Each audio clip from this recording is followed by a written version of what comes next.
Sarap ang pagkain, ha? Ma. Salamat hinayaan mo akong bisitahin ni Tori. Hindi ko siya dinala dito. Para lang bisitahin ka. Ano po ibig niyo sabihin?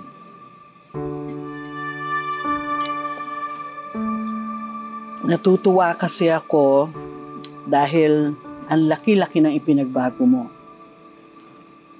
At nabalitaan ko na tumigil ka na sa pag-iinom ng alak at bumalik ka na rin sa trabaho mo. So I'm just so happy that yung chapter ng pagsa-self-destruct mo is over. And that you're trying to rebuild yourself. And that you have proven to me na pwede kong pagkatiwala ulit si Tori sa'yo. Alam mo, Ma, sobra kasing tumatak sa akin yung sinabi mo noon. Simula noon, talagang pinilit kong baguhin yung buhay ko na mas maging mabuting tao ako.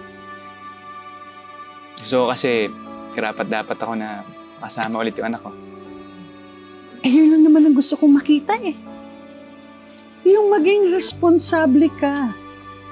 At ngayon na ipinakita mo na yan sa akin, wala na akong dahilan na nakikita para ilayo ko si Tori sa'yo. Hindi mo na siya kukunin sa akin, Ma? In fact, sinabi ko na kay Meldy na bukas dalhin na nila dito ang lahat ng gamit ni Tori para makalipat na siya dito para magkasama na kayo. At hindi ko na rin itutuloy ang custody case. Hindi na kayo magkakahiwalay mag-ama. Thank you, Ma. Thank you. Happy birthday! Oh, cheers! Cheers!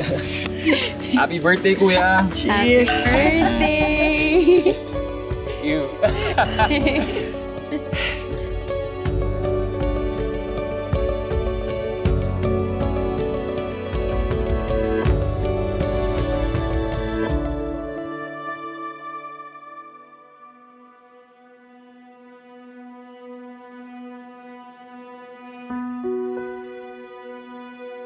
Billy, masaya ka ba sa buhay mo rito?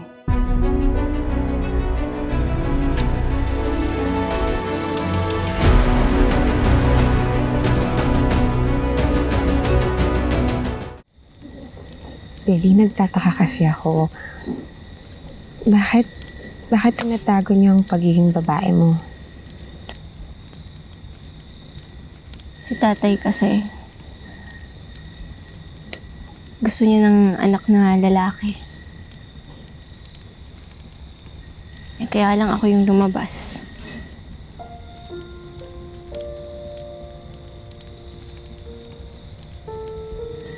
Dun pa lang, di na siya masaya.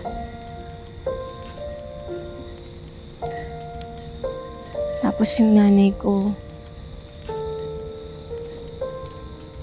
namatay siya sa panganganak sa akin.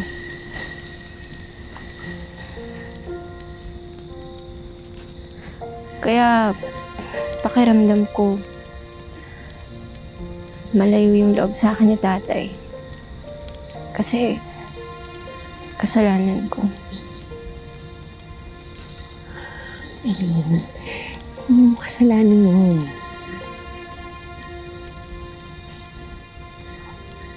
Kung buhay ko, gusto ko lang naman mapansin ako ni tatay. Gusto kong makuha yung loob niya. Gusto niya ng anak na lalaki. Eh di nagbias at nagkilos lalaki ako. Araw-araw. Para kahit sa ganong paraan man lang. Ngayon, maramdaman ko na natutuwa siya sa akin. Kaya lang, kahit anong gawin ko, parang walang epekto. Siguro di niya lang talaga ako mahal. Alam mo, Beli, hindi mo kailangan magbago para lang mag-please ng ibang tao. At lalong mali na isacrifice mo yung happiness at yung freedom mo para matanggap ng iba.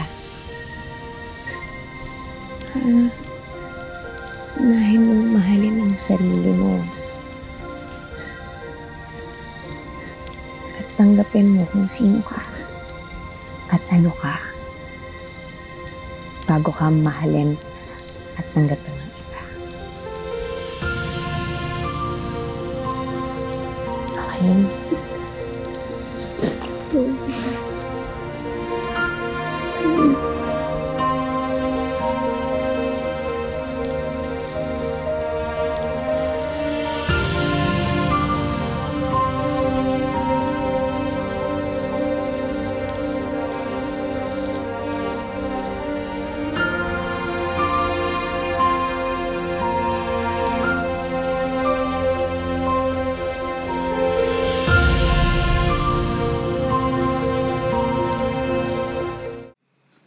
Jordan, mauuna na kami ha, and thank you for a lovely dinner. At masayang-masaya ako sa nakita kong changes sa'yo. Maraming salamat, Ma. Bisita lang kayo dito para palagi niyo pa rin makita si Tori. I will. Happy birthday again, ha? Thank you. Okay, Sir, bye-bye. Ingat, Ma. yung mga gamit ni Baby Tori, bukas ka na lang po dadalhin dito. Oh, walang problema, Yaya. Thank you.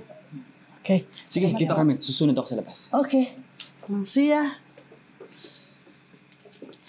Tol, ako na bahala magkatid kay Tita Carmen. Puntahan mo na si Tori para makapag-quality time naman kayo. And di siya eh.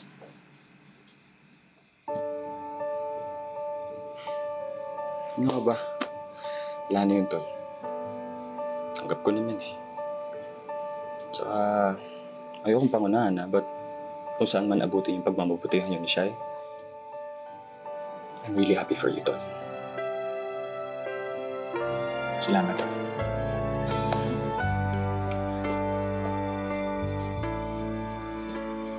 Oh, sige, Tol.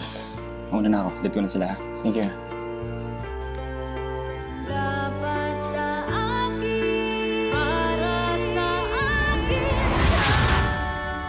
Baka masyado nahuhumaling yung leader natin sa babaeng yun. Baka mamaya, maka-apekto yun sa pagdidesisyon niya. Baka yun pa ikapahamak ng kilos. What do you think? You do have plans for us, right? Wala kang pakialam kung gusto mo na mag-move on. Kung gusto mo na magmahal ng iba, karapatan mo yun eh. Nakikita ko naman na niyakap mo na ang pagiging kalasag at anong kung wala kang gagawin na makakasira sa samahan natin.